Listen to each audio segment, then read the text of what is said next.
Buenas tardes y bienvenidos a un nuevo teórico práctico de gramática 2018. Hoy vamos a comenzar a desarrollar el tema clases de palabras. Para comenzar vamos a desglosar la clasificación sintáctica propuesta por Ana María Barrenechea, que es una estudiosa de la gramática del español argentina, muy destacada por cierto. Ella hace una clasificación de las palabras desde el punto de vista funcional, es decir, sintáctico, y esta clasificación la vamos a enriquecer luego con algunas cuestiones de tipo semántica provenientes de otros autores que ustedes también van a leer. Al final del video, como siempre, les dejo la ejercitación para que comiencen a desarrollar las actividades en la medida de lo posible y luego corregirlas en nuestro próximo encuentro. De modo tal que nos vemos en nuestro próximo video. La clasificación de las palabras que propone Barrenechea, que es una de las autoras que van a leer sobre este tema, es una clasificación sintáctica que divide las palabras en tres clases. El primer grupo es el de las palabras que tienen una sola función en el texto, palabras que tienen o pueden tener más de una función simultánea en el texto, y palabras que no tienen una sola función o no tienen función propia. Vamos al primer grupo. Estas palabras tienen una función que permite identificarlas de manera unívoca, una función que les es propia. Barrenechea propone dentro de este grupo al sustantivo, al adjetivo, al verbo, al adverbio y a los conectores. Nosotros vamos a agregar dos clases de palabras más dentro de este grupo, que son el artículo y la interjección. El sustantivo tiene una función privativa que nos permite identificarlo de manera unívoca, que es la del núcleo del sujeto. El adjetivo tiene como función propia la de modificar al sustantivo. El verbo cumple la función de núcleo del predicado verbal y el adverbio puede modificar al verbo, al adjetivo u otro adverbio, pero en cada caso está cumpliendo una sola función. Los conectores también se incluyen dentro de las palabras que cumplen una sola función en el texto. Dentro de los conectores incluimos distintas clases de palabras como preposiciones, nexos comparativos, coordinantes, subordinantes incluyentes, tematizadores y focalizadores. Barrenechea no incluye el artículo ni la interjección dentro del grupo de las palabras que cumplen una sola función. Pero nosotros consideramos que el artículo tiene un comportamiento que nos permite identificarlo de manera unívoca, al igual que la interjección. En el caso del artículo, cumple la función de basamento del nominal y tiene una posición fija previa al núcleo. El segundo grupo de palabras dentro de esta clasificación es el de las palabras que tienen o pueden tener más de una función simultánea en el texto. Cuando digo que tienen o pueden tener es porque en algunos casos siempre cumplen doble función y en otros casos tienen la posibilidad de cumplir dos funciones, aunque no siempre lo hacen. Dentro de este grupo encontramos a los verboides y los relacionantes. Ustedes ya han comenzado a analizar cláusulas subordinadas adjetivas en las que aparecen los pronombres relativos. Los relativos subordinan la cláusula dentro de la oración principal y además retoman el antecedente dentro de la cláusula. Por lo tanto, cumplen función al interior de la cláusula. Los relativos son los que siempre cumplen dos funciones simultáneas. No hay manera de que un relativo esté cumpliendo una sola función. Por un lado, subordinan la cláusula a la oración principal y por otro cumplen una función dentro de la cláusula. Ahora bien, hay una clase de palabras, los verboides, que pueden o no estar cumpliendo dos funciones simultáneas. En algunos casos cumplen una sola función y en otros pueden cumplir dos. ¿En qué caso les parece a ustedes que cumplen una sola función? Por ejemplo, en una frase verbal. Ahí cumple la función propia de un verbo. Por ejemplo, estoy enseñando clases de palabras, la frase verbal estoy enseñando tiene un gerundio que cumple una función eminentemente verbal. En pasó toda su vida enseñando, el gerundio cumple una función adverbial, que es la de ser núcleo de un circunstancial de modo. Es decir, que en estos dos ejemplos el verboide está cumpliendo una sola función. Pero, por ejemplo, enseñando gramática vas a llegar lejos, el gerundio está cumpliendo dos funciones simultáneas. Por un lado es núcleo de una construcción que cumple función de circunstancial de modo y por otro recibe modificadores propios del verbo. Entonces, como veremos más adelante y más en detalle, En una construcción endocéntrica verboidal, el verboide cumple dos funciones simultáneas: ser núcleo de la construcción y cumplir una función propia del verbo, recibiendo modificadores propios de esta clase de palabras. En esta clasificación de palabras funcionales es el de las palabras que no tienen una sola función o no tienen función propia. Este es el caso de los pronombres. El pronombre puede funcionar como un sustantivo, como un adjetivo, como un adverbio. Por ejemplo, Juan es simpático, Juan lo es. El pronombre está funcionando como un adjetivo. Ahora si digo Juan es médico, Juan lo es, el pronombre lo está funcionando como un sustantivo. Y si digo Juan camina lentamente, Juan camina así, el pronombre está funcionando como un adverbio. Quiere decir que el pronombre puede adquirir distintas funciones. Puede funcionar como un sustantivo, como un adjetivo o como un adverbio. Vamos a comenzar desarrollando el grupo de palabras que tienen una sola función propia en el texto, y allí habíamos incluido al sustantivo, que es la clase de palabra que permite identificar un objeto, individualizarlo, recortarlo. Por eso es asociado al modelo cognitivo idealizado de escenario, porque puedo recortarlo contra un fondo y hacerlo foco de atención momentáneo. Desde el punto de vista morfológico, el sustantivo tiene la particularidad de flexionar en género y número y es el que impone género y número a toda la construcción nominal. El género es una categoría morfológica inherente al sustantivo, mientras que la cantidad no es una categoría inherente, sino que depende del hablante. Vimos también que en cuanto al número, el singular es el no marcado, quiere decir que no tiene manifestación fonológica, no tiene un alomorfo que represente la categoría, pero sí es marcado el número plural. Y el sustantivo tiene una función que es privativa, que es la que veremos a continuación. Desde el punto de vista sintáctico, el sustantivo tiene una función que le es privativa, que es la de ser núcleo del sujeto. Por supuesto que puede cumplir otras. En principio, puede ser núcleo de cualquier nominal. Pero claro, ese nominal podría ser un término de preposición, un objeto directo, un predicativo o un circunstancial. El adjetivo, en estrecha relación con el sustantivo, también se relaciona con el modelo cognitivo de escenario porque permite identificar el objeto, individualizarlo, especificarlo.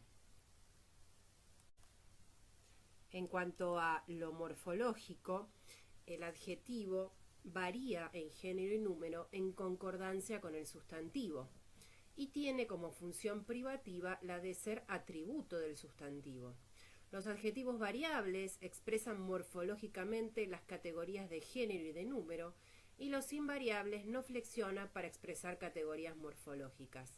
A diferencia del artículo, que tiene posición fija, el adjetivo puede ir prepuesto o pospuesto al sustantivo.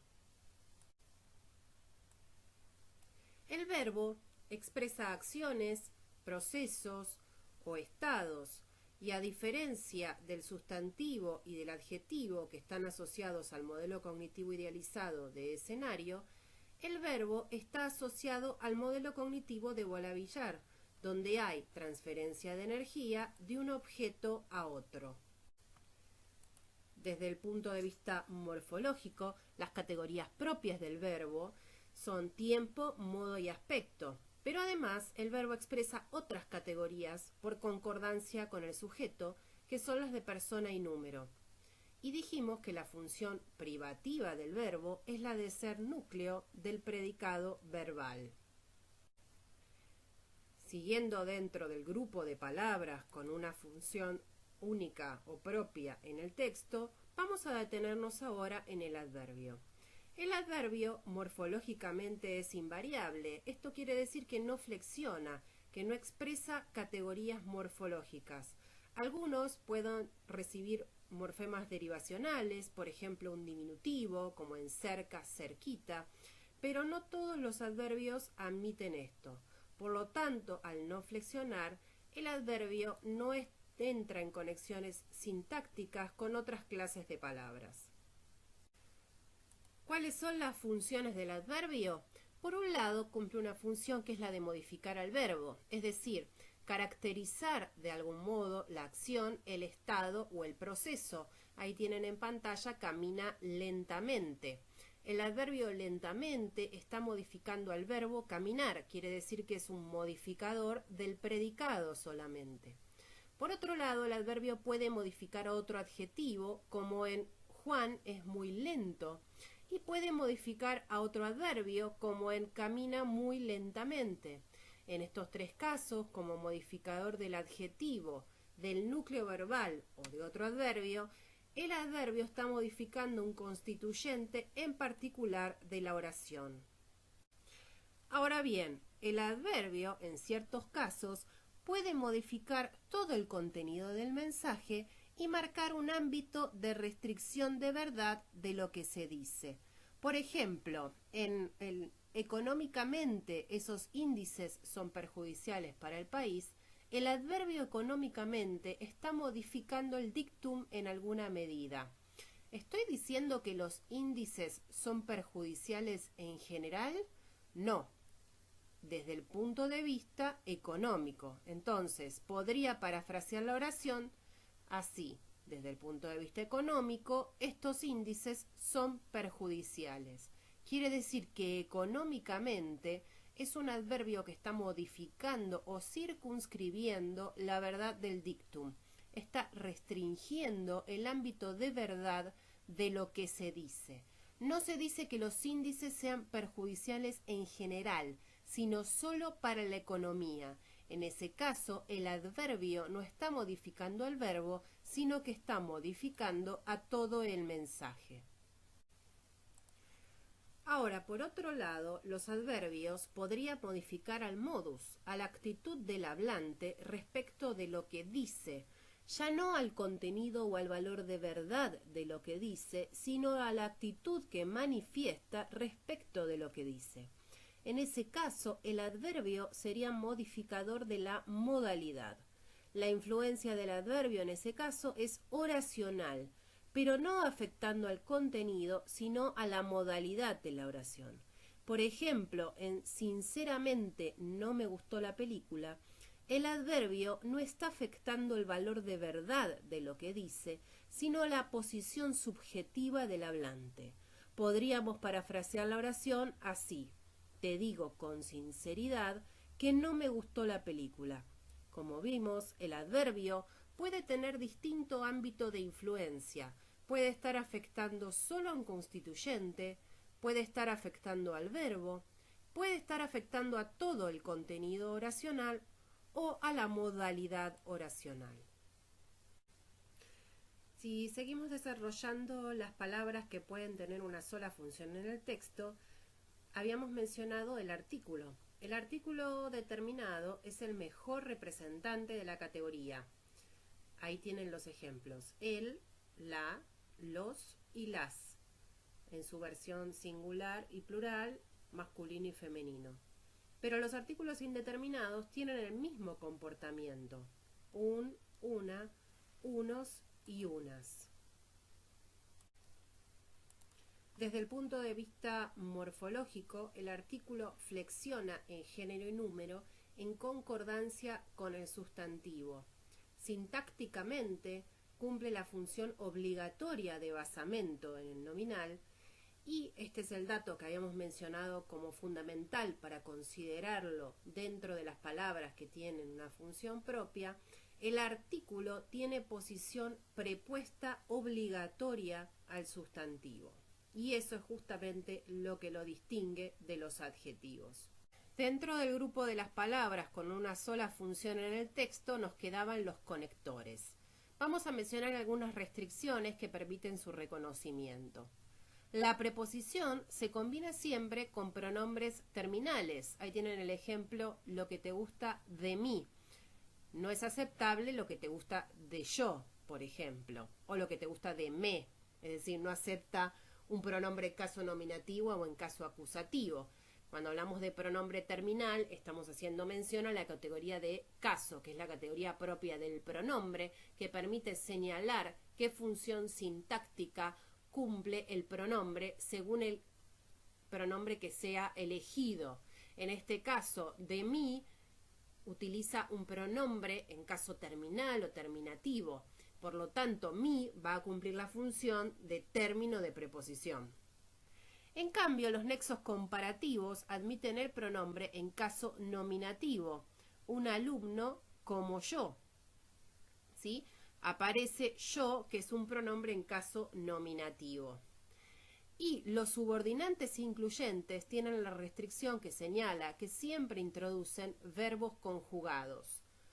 Dijo que venía, es lo aceptable, no así dijo que venir o dijo que viniendo, por ejemplo, ¿no? Con un verboide. Dentro de los conectores incluimos dos clases de palabras que van a analizar cuando lleguen a la oración compuesta por centro-periferia, que son los tematizadores y focalizadores. Estos conectores sirven para introducir información tematizada o focalizada respectivamente. Por ejemplo, en como llovía, no fui, el conector como introduce información conocida y por eso decimos que tematiza información.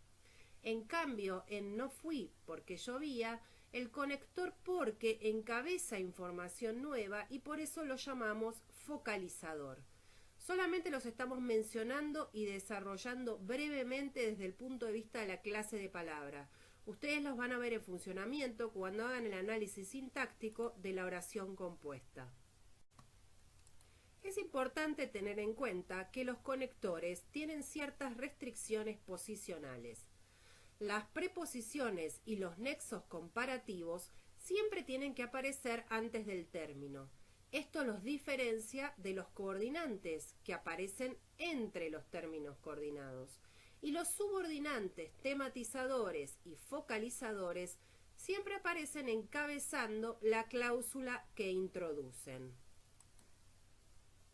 Vamos a detenernos aquí con la parte teórica, es decir, con el primer grupo de palabras, el que tienen una sola función en el texto, y en nuestra próxima clase seguimos avanzando con el resto de los dos grupos de la clasificación.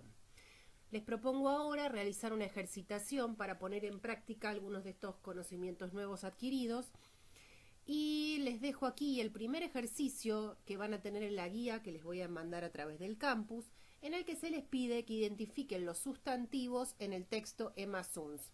Tienen que señalar además, eso podemos irlo comentando, cómo se manifiestan las categorías morfológicas en cada caso. Veamos entonces las primeras oraciones de este texto. La primera oración es Emma dejó caer el papel. Aquí tenemos los sustantivos Emma, que es un sustantivo propio.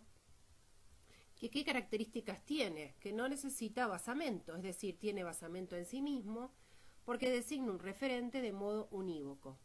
Y papel es un sustantivo común y responde a un esquema de sustantivo más concreto.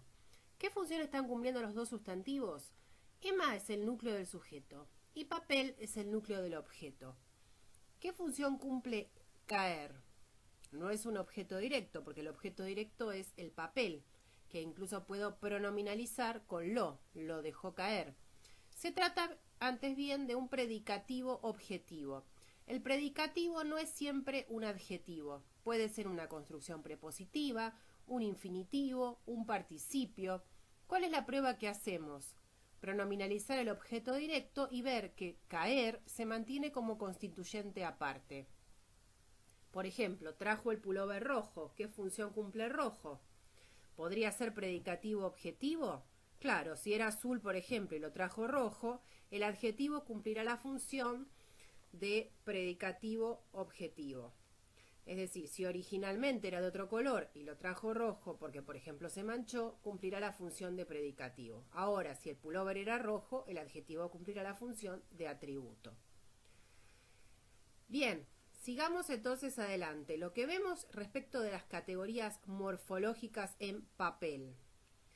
No hay manifestación morfológica, es decir, hay concordancia parcial con el artículo en género. El número singular es no marcado, y por eso no tiene manifestación morfológica. Vamos a la segunda oración. Su primera impresión fue de malestar en el vientre y en las rodillas. Los sustantivos son impresión, que es un sustantivo más abstracto, que cumple la función de núcleo del sujeto. ¿Y qué clase de palabra es malestar? Desde el punto de vista estructural es una palabra compuesta por mal y estar. Mal es un adverbio y estar es un verboide, un infinitivo. Entonces, el sustantivo malestar, que es un sustantivo, una palabra compuesta, hace que a veces no reconozcamos que malestar, justamente al estar compuesto de un adverbio y de un verboide, es un sustantivo. ¿Por qué? Porque parece estar más cerca de un adverbio que de un sustantivo. No está mal que les parezca eso porque en realidad es coherente con lo que venimos diciendo desde el comienzo, que las clases de palabras no son compartimientos estancos y discretos. Entonces, malestar se comporta como un sustantivo que cumple función de término de preposición en un predicativo subjetivo. ¿Y qué otros sustantivos aparecen en el texto? Culpa, irrealidad, frío, temor, día, acto, voluntad, muerte, padre, mundo y fin. ¿Cómo está funcionando acto? Como un núcleo de un nominal. Ese nominal cumple la función de circunstancial de tiempo. No es una función privativa del sustantivo, pero sí la puede cumplir. Seguimos avanzando en el texto y nos encontramos con los sustantivos papel, cuarto, cajón, modo, hechos, oscuridad, Emma, en fin, todos los que tienen subrayados allí en pantalla. En el siguiente fragmento me interesa que nos detengamos en el sustantivo veraneos. ¿Les parece que es un sustantivo de los más prototípicos en cuanto a concreto, objeto recortable contra un fondo?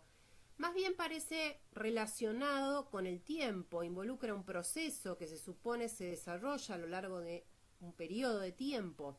Es un sustantivo que no está respondiendo al prototipo de sustantivo. Muestra cierta interacción de actantes y un lugar en donde se realiza esa acción. Allí tienen en el resto del texto subrayados los sustantivos que encontramos y fíjense que aparece suelto, que a primera impresión parecería un adjetivo, pero que se refiere más bien a una separata, un papel aparte. Suelto es el participio pasado de soltar, con lo cual tampoco tenemos aquí un sustantivo concreto prototípico. Acá tenemos un participio, una clase de palabra que proviene del verbo, funcionando como un sustantivo, es decir, nominalizado. En el segundo ejercicio se les pide que identifiquen a los adjetivos. Aquí tienen un texto de María Elena Walsh. Por un lado vamos a señalar a qué sustantivo está modificando el adjetivo y por otro lado la conexión que establece con el sustantivo, es decir, si hay una relación de concordancia plena o si la manifestación de las categorías morfológicas no se da de modo transparente. Bien, no son muchos los adjetivos que encontramos en este texto, pero podemos ir viendo cómo se manifiestan esos adjetivos y a qué sustantivos se están modificando, ¿sí? Entonces, en el primer renglón encontramos negro, encontramos extensa. ¿Y cuál es el sustantivo al que modifica extensa? Modifica parentela. ¿Qué relación establece con parentela en cuanto al género y al número? Extensa expresa género, es un adjetivo variable. Y parentela, no lo expresa. Quiere decir que la concordancia es parcial. Parentela es un sustantivo de género femenino, pero que no muestra morfológicamente género. Sí lo muestra el adjetivo y también el artículo. Y en el caso de fuegos artificiales, ¿muestra género? No. Y fuegos tampoco. Entonces, ¿qué conexión sintáctica se establece? Se establece una conexión sintáctica de adyacencia, porque ninguna de las dos palabras muestra morfológicamente el género. La única palabra de este nominal que sí lo muestra es el artículo. Avanzando en el texto, aparecen participios funcionando como adjetivo. Por ejemplo, dice, María queda como interiormente comprometida para otro encuentro. Es una construcción comparativa que funciona como predicativo. ¿Cuál es el término de ese predicativo? Interiormente comprometida. el núcleo es comprometida. ¿Y qué función cumple interiormente? Es un adverbio funcionando como atributo de un adjetivo. Cuando hablamos de nominal, hablamos de una construcción que tiene como núcleo un sustantivo o adjetivo. Acá el núcleo es un adjetivo, en realidad un participio funcionando como adjetivo que aparece modificado por un adverbio. También aparece el participio rizado funcionando como adjetivo y el participio presente encandilante. Los participios presentes se han gramaticalizado en la lengua como adjetivos. En el segundo texto del mismo ejercicio aparece la construcción sepultadas en el bolsillo, donde el participio cumple la función de núcleo de una construcción atributiva, pero además recibe un modificador propio de un verbo, porque en el bolsillo funciona como circunstancial de lugar. Luego tienen los participios abollado y enturbiados funcionando como adjetivos. En el nominal la grandota nariz pálida aparece un adjetivo prepuesto y otro pospuesto. Grandota pareciera ser un comentario del hablante, porque es más subjetivo, más valorativo que pálida. Les dejo aquí la bibliografía sobre la que hemos trabajado en la clase de hoy. Les recomiendo específicamente comenzar a leer el texto de Barrenechea y luego avanzar con el de Fosgar. Les envío la guía para que sigan ejercitando en la semana y así en el próximo video seguimos avanzando con la práctica en el reconocimiento de las clases de palabras.